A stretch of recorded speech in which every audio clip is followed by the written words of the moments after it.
comenzado a ver un pasaje del libro de Hechos con una pregunta muy fuerte, muy significativa,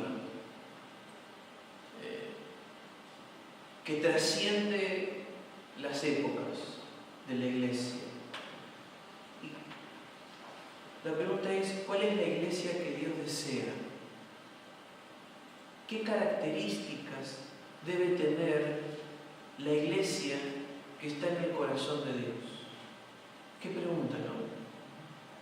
Y justamente un pasaje del libro de Hechos nos habla de los comienzos de la iglesia cristiana, ¿no? Y en esos comienzos nos marca algunas, podríamos agregarles más, pero algunas de las características principales que debería tener la iglesia. No sé si es un llamado de atención, no sé si es un pedido, pero creo que es algo que está en el corazón de Dios y que marcó y caracterizó a los primeros cristianos. Si nos animamos, vamos a ir a Hechos capítulo 2, del versículo 42 en adelante. En el estudio bíblico hemos comenzado con el primero de 7 de las características. Obviamente que apenas en la predicación de hoy voy a hacer mención nada más. No vamos a poder profundizar en detalle, ¿no?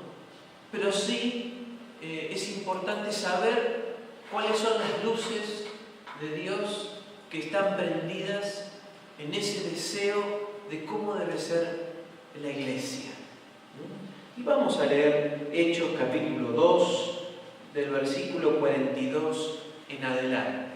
Lo leemos en forma corrida y después vamos a ir leyendo en forma más detallada para extraer esas características. Y dice así: todos los creyentes se dedicaban a las enseñanzas de los apóstoles, a la comunión fraternal, a participar junto de las comidas, entre ellas la cena del Señor y la oración. Un profundo temor reverente vino sobre todos ellos, y los apóstoles realizaban muchas señales milagrosas y maravillas. Todos los creyentes se reunían en un mismo lugar y compartían todo lo que tenían. Vendían sus propiedades y posesiones y compartían el dinero con aquellos en necesidad. Adoraban juntos en el templo cada día, se reunían en casas para la cena del Señor y compartían sus comidas con gran gozo y generosidad. Todo el tiempo alabando a Dios, disfrutando de la buena voluntad de toda la gente. Y cada día el Señor agregaba a esa comunidad cristiana a los que iban siendo salvos. Muy interesante. Lo primero que vemos, la primera característica, es que la iglesia es una iglesia que se instruye. El versículo 42 dice: todos los creyentes, todos, se dedicaban, fíjense la palabra, se dedicaban. No leían esporádicamente, se dedicaban. ¿A qué? A la enseñanza de los apóstoles. Si ustedes recuerdan, en el Nuevo Testamento, cuando apenas surge la iglesia, la escritura que tenían en el Antiguo Testamento, ¿no? Iban más o menos dando vuelta algunas cartas de los apóstoles, algunos evangelios, y en esas cosas nuevas que estaban saliendo en el momento, estaban como pan caliente, en ellas se comenzaban a dedicar la iglesia a esa enseñanza de los apóstoles. Por lo tanto, la primera característica que debe tener la iglesia es una iglesia que se instruye. instruye, que busca en la palabra de Dios conocer lo que Dios nos dice. Se dedica. Hablábamos en el estudio bíblico. No era que los apóstoles contaban las anécdotas que habían tenido con Jesús, sino que se dedicaban a la enseñanza de los apóstoles. Es decir, que los apóstoles estaban enseñando de forma sistemática lo que Jesús les había enseñado. Y de esa misma manera la iglesia se instruía. Entonces, fíjense cómo parte todo esto y que después se va como una catarata yendo al resto de las cosas. Lo primero que la iglesia tenía en su corazón y en su mente era dedicarse a la enseñanza de las Escrituras, que era lo que Dios decía en su palabra, porque era fundamental. Era el puntapié, era la piedra angular sobre lo cual después se sostenía el resto de las cosas. La Escritura. Una iglesia que quiere estar en el corazón de Dios es una iglesia que se instruye, que busca conocer, que quiere crecer en la palabra de Dios, en todo sentido de la palabra. Segundo, fíjense,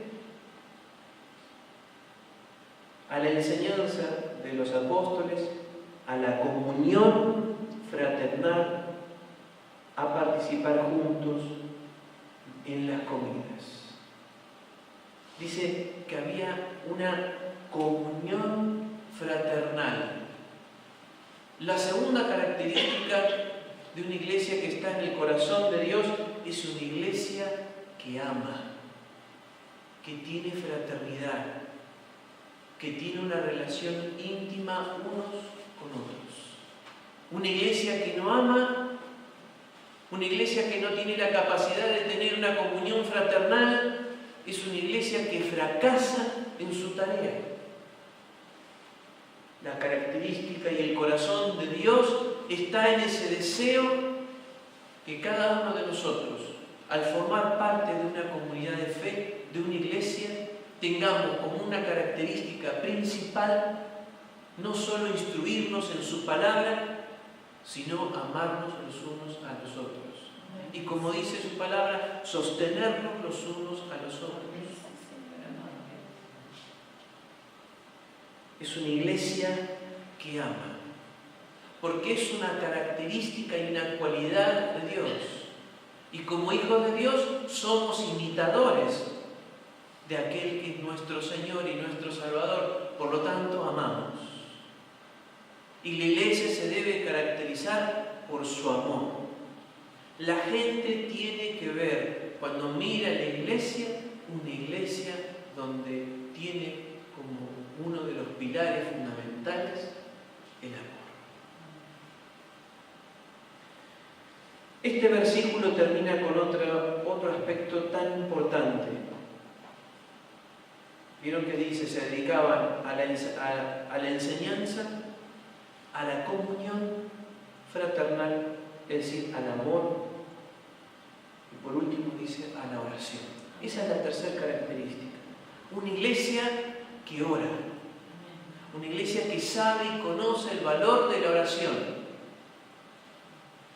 que sabe que la oración no es una pérdida de tiempo, que sabe que la oración es algo que Dios desea de todos sus hijos, por todas las generaciones, por todos los tiempos.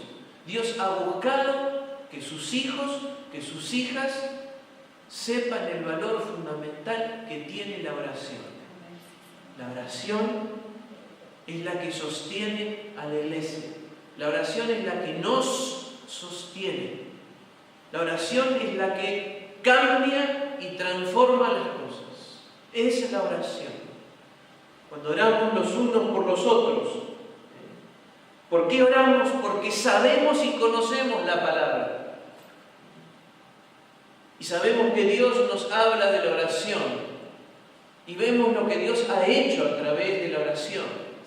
Y pide que nosotros sigamos el mismo ejemplo. Y la iglesia de Cristo en sus comienzos entendió ese valor. El valor de instruirse, la necesidad de amarse unos a otros y la oración como piedra, una de las piedras fundamentales.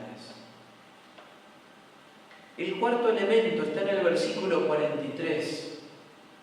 Es una iglesia que recibe, fíjense, un profundo temor reverente vino sobre todos ellos.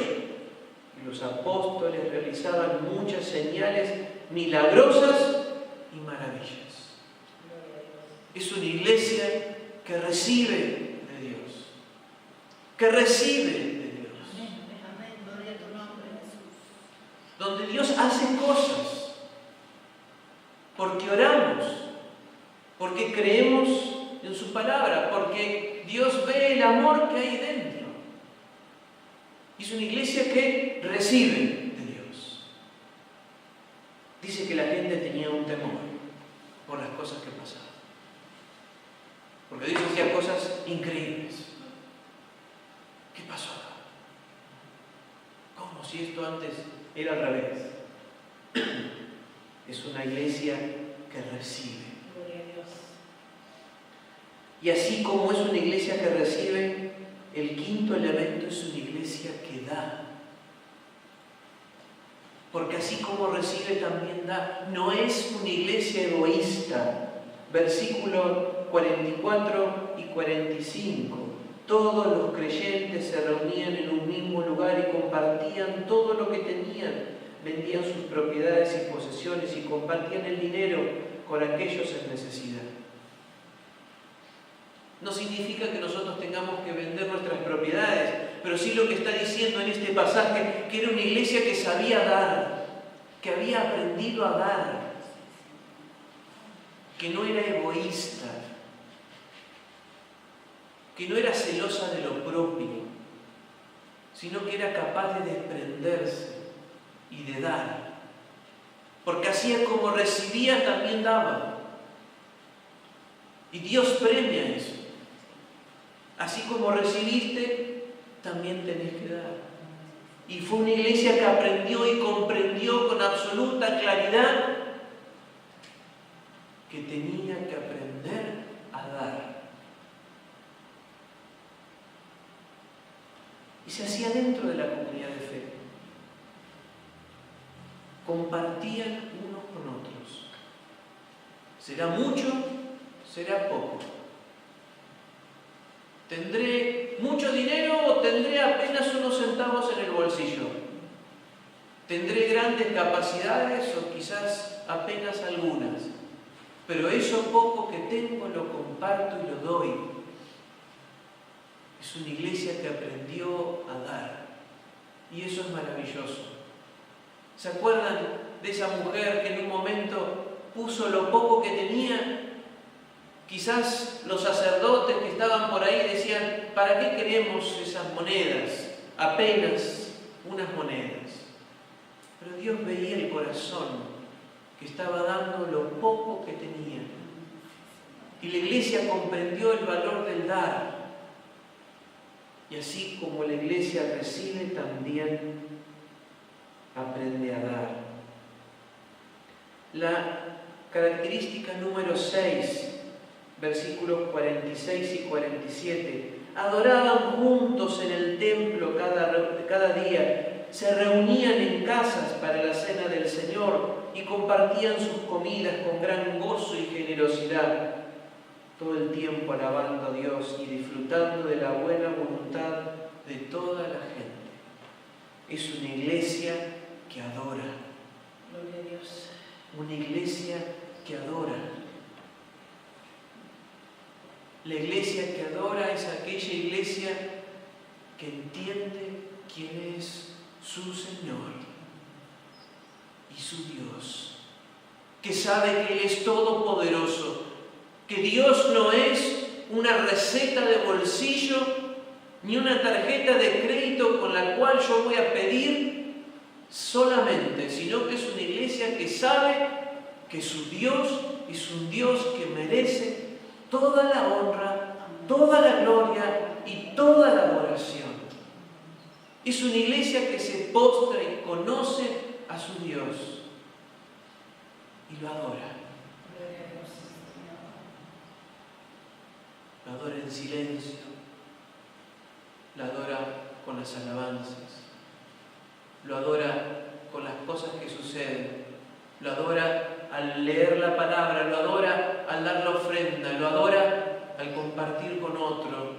Está y sabe que eso que hace y que da no es propio, sino que es de Dios, y que lo único que hace es dar apenas algo y con una actitud de adoración a Dios. Una iglesia que adora. Adorábamos juntos en el templo.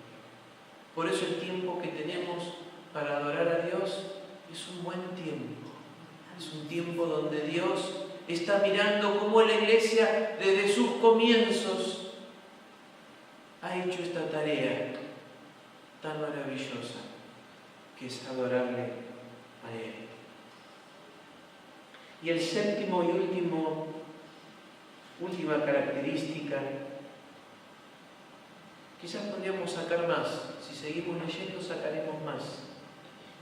El versículo que sigue, por versículo 47 sería, ¿no? Todo el tiempo alabando a Dios y disfrutando de la buena voluntad de toda la gente, y cada día el Señor agregaba a esa comunidad cristiana los que iban siendo salvos. Amén. Es una iglesia que evangeliza. Es una iglesia que evangeliza. Es una iglesia que no está desesperada, sino que sabe que su tarea es evangelizar, llevar la palabra de Dios, y que a su tiempo y en su momento oportuno Dios irá añadiendo a ella cada uno de aquellos que serán salvos. Comprendemos la tarea, comprendemos la magnitud, no nos desesperamos, no queremos números solamente, queremos realmente buscar la voluntad de Dios y que Dios vaya añadiendo a su iglesia aquellos que hayan de ser salvos. Es una iglesia que comprende el valor y la necesidad de la evangelización. Pero todo esto es como una catarata que viene dándose desde el versículo 42. Es una iglesia que si no se instruye, no comprende la voluntad de Dios. No entiende lo que tiene que hacer en este mundo. Por lo tanto, se instruye, comprende, sabe qué es lo que tiene que hacer y va hacia esa tarea. Se ama internamente, porque qué mejor lugar para que una persona pueda crecer que eso en un vínculo de amor. Así como un niño crece en una familia amorosa y crece sanamente, así un nuevo creyente puede crecer en una iglesia que ama, una iglesia que ora, que sabe el valor de la oración, que recibe, que da, que adora y que evangeliza. Que así sea, que podamos ser esa iglesia que Dios tiene en su corazón, que Dios nos dice en su palabra. Oremos por eso. Pidamos a Dios por eso. Seamos parte de eso. Seamos sujetos, que estemos vinculados estrechamente con estos 7 principios. Que así sea. Oramos a Dios. Señor, bendecimos tu nombre en esta noche. Gracias por tu palabra que es maravillosa. Queremos pedirte que podamos ser esta iglesia que está en tu corazón. Que podamos ser ese pueblo tuyo que se instruye, que ama, que ora, que recibe, Señor, de tu mano gloriosa y maravillosa. Una iglesia que da, que aprende a dar. Una iglesia que adora, que se postra en su corazón. Y una iglesia que comunica el mensaje de Jesucristo a este mundo necesitado. Que así sea, Señor. Y oramos en el precioso nombre de Cristo Jesús, nuestro Señor.